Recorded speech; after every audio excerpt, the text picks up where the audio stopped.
ایک صاحب تویز لینے آ گئے میرے پاس، پونا گھنٹہ انہوں نے اپنی بپتا سنائی، بڑا پریشان ہوں، بڑی تکلیف ہے، بھائی بھی لوٹ کے کھا گئے، بھتیجوں نے بھی ظلم کیے، پھر سسرال والوں نے بھی بڑا ستایا، فلانے نے بھی اس طرح کیا، دوست یار بھی سارے، بڑا پلج گیا، ایسا تویز دیں کہ موج لگ جائے، فٹافٹ کریں۔ اتنی دیر میں عصر کا وقت ہو گیا۔ میں نے کہا آپ نے بات بڑی لمبی کر دی، تو آپ اس طرح کریں کہ نماز پڑھتے ہیں، نماز کے بعد تعویذ دیتا ہوں۔ میں اٹھ کے مسجد میں گیا، اور نماز کے بعد جب میں لوٹا تو وہ صاحب ہاتھ میں سگریٹ لیے نا، ہاتھ میں سگریٹ لیے مسجد کی دیوار کے ساتھ ٹہل رہے تھے، دیوار کے ساتھ ٹہل رہے تھے۔ تو میں نے، مجھ سے کہنے لگے جی وہ تویز دے دیں، تو میں نے کہا نماز کیوں نہیں پڑھی، کیوں نہیں پڑھی؟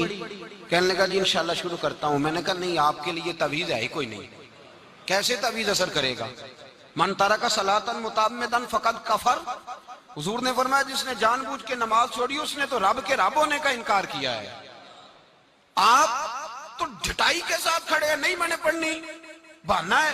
میں نے کہا نہ کسی بھائی نے، نہ کسی سسرال والے نے، نہ کسی دوست نے، نہ کسی اور نے، تیرا کسی نے نقصان نہیں کیا، تو نے جتنا کیا اپنا خود نقصان کیا، جتنا کیا ہے۔ وہ ہمارے ایک بزرگ بات فرمایا کرتے تھے، کہتے تھے چودھری صاحب کا ملازم کہنے لگا سیٹھ صاحب کا، نواب صاحب کا، اور یہ جب میں لفظ چودھری کہتا ہوں تو اس سے مراد صرف برادری کا چودھری نہ لے لیا کریں، آج جس کے پاس پیسے آ جاتے ہیں وہی چودھری بن جاتا ہے، آج اس سے کوئی مقصود برادری مراد نہیں ہوتی، یہ سمجھ لے۔ میں نے بڑے بڑے عجیب لوگ دیکھے، الا ماشاءاللہ۔ تو سیٹھ صاحب تھے، مالدار صاحب تھے، چودھری صاحب تھے، وہ باہر کھڑے تھے، تو ان کا ملازم کہنے لگا چودھری صاحب اجازت دیں تو نماز نہ پڑھ لوں؟ پڑھ لو۔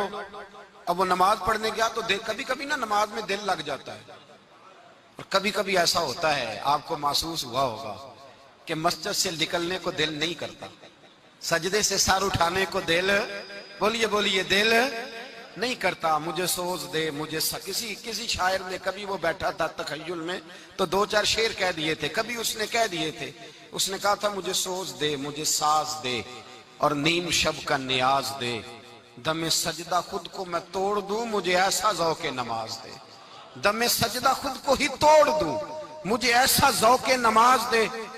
تو دل نہیں کرتا نکلنے کو مسجد سے۔ سیٹھ صاحب پریشان ہو گئے، باہر کھڑے ہیں، سودے کا دھیان رکھا ہوا ہے، باہر گاڑی کی بیل بجاتے رہے، کوئی نہ آیا۔ بزرگ فرماتے ہیں جب تھک ہار گئے نا سیٹھ صاحب تو دروازے کے آگے کھڑے ہو کے کہنے لگے اور تینوں کیڑا نہیں پیا باہر آن دیندا، تینوں کیڑا نہیں؟ وہ بندہ بڑا سیانا تھا، کہندا مینوں وہ نہیں باہر آن دیندا جڑا تینوں اندر دی پیا آن دیندا، جڑا تینوں اندر نہیں نہ پیا آن دیندا او مینوں۔ ملا رومی نے اس کا جواب دیا ہے۔ ملا رومی رحمت اللہ تعالیٰ علیہ فرماتے ہیں تو نہ سمجھا کر کہ میں نماز نہیں پڑھتا تو پھر بھی مالدار ہوں، میں مسجد نہیں جاتا تو پھر بھی میں جائیداد والا ہوں، میں کچھ بھی نہیں، میں نہیں سجدہ کرتا تو پھر بھی میرے بڑے بارے نیارے ہیں۔ ملا رومی رحمت اللہ علیہ فرماتے ہیں مالک سزا دیتا ہے، اللہ سزا دیتا ہے، سزا۔ حضور کیا فرمایا؟ پیسے دے کے، اولاد دے کے، جائیداد دے کے، کہتا یہ سارا کچھ لے، باہر نکل جا، میرے گھر نہ آنا، نکل جا یہاں سے، میرے گھر اسے سجدے کی توفیق اگر اللہ نہیں نہ دیتا تو سمجھا ہی نہیں، یہ تو سزا ہے رب کریم کی۔ اس نے تجھے سارا کچھ دے کے اپنے گھر سے نکال دیا کہ نکل جا، نکل جا، کوئی شے نہیں۔ اور جسے کچھ بھی نہیں دیا، حضرت بلال حبشی رضی اللہ تعالیٰ عنہ، حضور آئے معراج سے واپس تو میرے مصطفیٰ کریم نے فرمایا بلال تو کون سا عمل کرتا ہے، کون سا عمل کرتا ہے کہ میں نے جنت میں تیرے چلنے کی آواز سنی ہے؟ تو حضرت بلال حبشی رضی اللہ تعالیٰ عنہ رو پڑے، کہنے لگے محبوبہ میرا کوئی عمل آپ کی آنکھوں سے اوجھل تو ہے نہیں، حضور بس ایک میرے اندر ہے بات جو میں نے پکی کی ہوئی ہے۔ محبوب نے فرمایا وہ کیا؟ عرض کی یا رسول اللہ میں جب بھی وضو کرتا ہوں 2 رکعت نفل ضرور پڑھتا ہوں، 2 رکعت۔